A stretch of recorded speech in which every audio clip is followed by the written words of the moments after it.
सज्जनों, हमारे यहाँ पे नवरात्रि और दशहरे के दिन मांसाहार का प्रचलन है। हमारे हिंदू समाज में या ब्राह्मण धर्म के अनुसार हम देखते हैं कि पूरा उत्तर भारत, दक्षिण भारत या किसी भी प्रकार का हम पूरा पश्चिम, उत्तर दक्षिण में जाते हैं तो 9 दिन तक जो नवरात्रि होती है उसमें देवी के सम्मान में, यानी विशेषकर अष्टमी, नवमी या सप्तमी के दिन कहीं बकरा काटने की परंपरा है, कहीं भैंसे को काटने की परंपरा है, या कहीं पर हम देखते हैं कि पश्चिम बंगाल में हिल्सा मछली विशेषकर दुर्गा पूजन में या उसकी जो पार्टी होती है उसमें उसका विशेष व्यंजन बनाए जाते हैं। आखिर इसके कारण क्या है? बहुत सारे लोग ऐसे हैं जो सोचते हैं कि हमारी दुर्गा माता है वो शाकाहारी है, देवी शाकाहारी है। और मैं भी पहले ऐसे ही सोचा करता था कि जब शास्त्रों में मांसाहार के प्रमाण मिलते थे तो हमारे समाजी थे तो हम सोचा करते थे कि ये प्रक्षिप्त है, ये बाद में जोड़ा गया है और ये मुल्लों की देन है, ये अंग्रेज़ों की देन है, ऐसा सोचा करते थे। लेकिन जब शास्त्रों का गंभीर अध्ययन किया तो पता चला कि हमारे सभी शास्त्र, चाहे वेद, पुराण, उपनिषद है ना, सारे शास्त्रों को, वाल्मीकि रामायण, तुलसी रामायण, सब मांसाहार से भरी हुई है। सब देवी को बकरा चढ़ाने से भरी हुई है। अपन देखते हैं कि जब रामचंद्र जी से रावण का युद्ध हो रहा था उस समय जो उनका लड़का था इंद्रजीत, उसने बकरे की बलि दी थी। अब बहुत सारे लोग सोचेंगे कि सब ये राक्षसों की परंपरा है। ऐसा नहीं, देवताओं की भी परंपरा यही रही है। सज्जनों, ऋग्वेद को उठा करके देख लीजिए, अश्वमेध यज्ञ को देख लीजिए।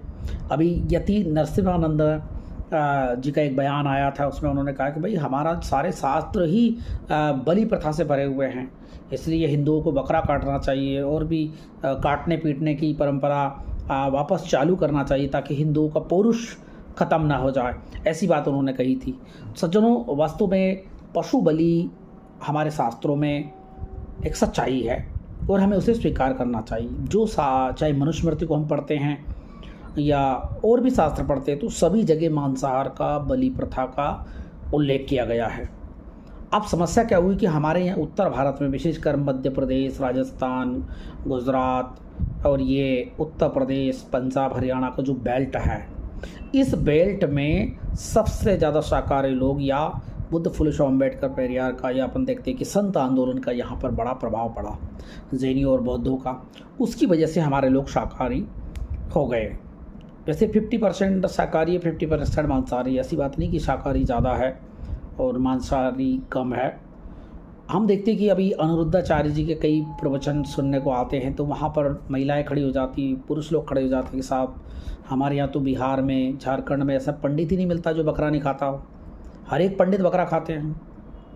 हम देखते हैं कि सज्जनों, हमारे कश्मीर के ब्राह्मण मांसाहारी है, नेपाल के ब्राह्मण मांसाहारी, उत्तराखंड के ब्राह्मण मांसाहारी है, ये असम वगैरह के ब्राह्मण मांसाहारी है, झारखंड और बिहार के ब्राह्मण मांसाहारी। इसके बाद पश्चिम बंगाल में तो 9 दिन दुर्गा जी का जो पूजन होता है उसमें जो डिशें बनाई जाती है उसमें हिल्सा मछली को स्पेशल मतलब परोसा जाता है माता जी के सम्मान में भी और मेहमानों के सम्मान में भी।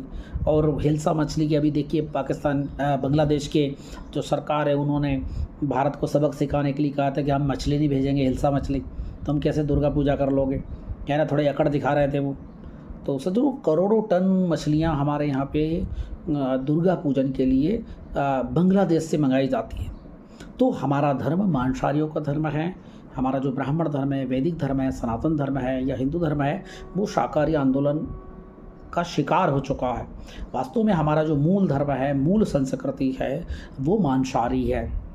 इसलिए हमें शास्त्रों के नए अर्थ करने की ज़रूरत नहीं है, परंपराओं को समझने की ज़रूरत है। आज हम देखते हैं कि दशहरे के दिन हमारे यहाँ पे एक परंपरा है जहाँ पर हम रहते हैं आसपास के एरिया में, कि हमारी माता जी को हमने देखा जो गिलकी होती है, तोरी होती है, उसको क्या है कि उसमें 2 पैर आगे लगाए जाते हैं, 2 पैर पीछे लगाए जाते हैं और फिर शस्त्र की पूजन के बाद उसको काटा जाता है।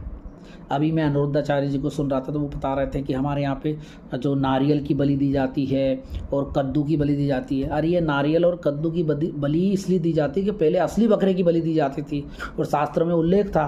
अब शास्त्र में भी उल्लेख है और बलि भी देना है, तो उसका विकल्प क्या है? विकल्प है कि आप नारियल को होम दो मंदिर में जा कर के, क्योंकि नारियल को खोपड़ी होती है, उसको भी आंखें होती है, उसकी भी बाल या जटा होती है, तो बकरे टाइप ही हो गया बकरे की सिर टाइप हो गया वो, है ना। तो सज्जनों, जब जानवर की बलि देने पर प्रतिबंध लगने लगा या शाकाहारी आंदोलन चलने लगा, उसके दबाव में आकर के फिर हमारे जो लोग हैं अब वो कुष्मांडू की या कद्दू की या फिर इसकी नारियल की बलि देने लगी। आज भी कई समाजों में प्रचलन है कि भाई पहले मछली को भोग लगाया जाता था देवी देवता को, अब क्या करें, तो वो आटे की मछली बना करके उसको तल करके और लोगों को मतलब उसको देवी देवता को खिलाते हैं। तो ये विकल्प है। हमें शास्त्रों को आज की परिस्थिति के हिसाब से नहीं समझना चाहिए, आज के हिसाब से हमें उसकी व्याख्या नहीं करना चाहिए। देश काल परिस्थिति बदल जाती है और हम शास्त्रों की युगीन व्याख्या करके अपने भक्तों को या अपने शिष्यों को संतुष्ट करने की कोशिश करते हैं। अच्छा सज्जनों, लीपा पोती भी करेंगे तो कितनी करेंगे। पूरा वाल्मीकि रामायण मांसाहार से भरा हुआ है, शुरू से लेकर आखिरी तक। इतने उदाहरण हैं। किस किस श्लोक को प्रक्षिप्त घोषित करें, किस किस को बाद में जोड़ा गया, किस किस को मुल्लों की देन, अंग्रेजों की देन घोषित करें। यहाँ तक कि अभी हम देखते हैं कि हमारे देश में जो अकबर का युग था, उस ज़माने में रामचरितमानस लिखी गई। एक दिन मैं बैठा हुआ था, मैं सोच रहा था कि वास्तव में क्या तुलसीदास जी की रामचरितमानस में भी मांसाहार के प्रमाण हैं। तो मैंने जब खोज करी, रिसर्च करा, तो उसमें मुझे 22-23 प्रमाण मिले। एक तो बड़ा प्यारा प्रमाण मिला, सनमुख आयो दादी अरुमीना कर पुस्तक दुइबे प्रवीणा। जब रामचंद्र जी की बारात जा रही थी, रामचंद्र जी तो जनकपुर में थे, लेकिन जो दशरथ जी उनकी बारात सजा करके और दोस्तों रिश्तेदारों मित्रों को और कैबिनेट मंत्री उनको सबको ले जा रहे थे, तो उस ज़माने में ये रिवाज था कि सामने अगर मछली आ जाए तो उसको पवित्र माना जाता था बारात के सामने। जैसे हमारे उत्तर भारत में ये है परंपरा है कि भाई कोई पानी भर के औरत आ रही है तो उसके घड़े में पैसा डाला जाता है कि भाई भरा हुआ मटका मिला, मतलब सफल शादी होगी। तो उसी प्रकार अयोध्या में ये माना जाता था कि बारात के सामने अगर कोई मछली लेके निकलता है तो वो बड़ा शुभ माना जाता है। भाई मछली आ गई मतलब बारात सफल हो गई। सनमुख आयो दादी अरुमीना, सामने आए दधी अरुमीना, यानी एक हाथ में तो ब्राह्मण देवता दही और मछली और एक हाथ में किताब लेकर के गुरुकुल से पढ़ के आ रहे होंगे। बीच में कि या तो मच्छी मार ली या बाजार से कुछ दही खरीद लिया। तो सनमुख आयो दादी अरुमीना कर पुस्तक दुइबे प्रवीणा। अच्छा, यहाँ ब्राह्मण का उन्होंने कहा, यहाँ किसी दलित आदिवासी पिछड़े का उल्लेख नहीं है, यहाँ पर किसी राक्षस जाति का उल्लेख नहीं है। उन्होंने कहा कि ब्राह्मण के हाथ में दही और मीन यानी मछली थी।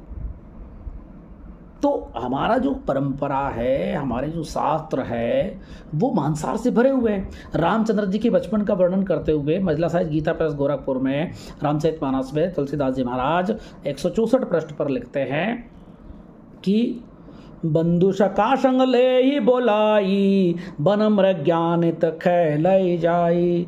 जय मृग राम बान कै मारे, ते तनु तज सुर लोक सुधारे। अनुज सिका संग भोजन करही, मात पिता आज्ञा अनुसरही। रामचंद्र जी रोज अपने इष्ट मित्रों को ले आते थे, हिरण मार मार के लाते थे, पिताजी को बताते थे दशरथ जी को भैया इसमें कौन सा पकाएं, और फिर पार्टी करते थे मित्रों के साथ। तो ये हमारा कल्चर रहा है, हमारी परंपरा रही है। मैंने अभी भागवत का विशेष अध्ययन किया, जो 7 दिन तक 8 दिन तक लोग नाचते कूदते हैं और पूरे देश में भागवत होती है, वो पूरी मांसाहार से भरी हुई है। वहाँ पर क्या है कि अर्जुन है, वो अर्जुन है या कृष्ण जी है, वो स्वयं भी ये कर रहे थे, यानी श्राद्ध में मांसाहार का प्रयोग कर रहे थे।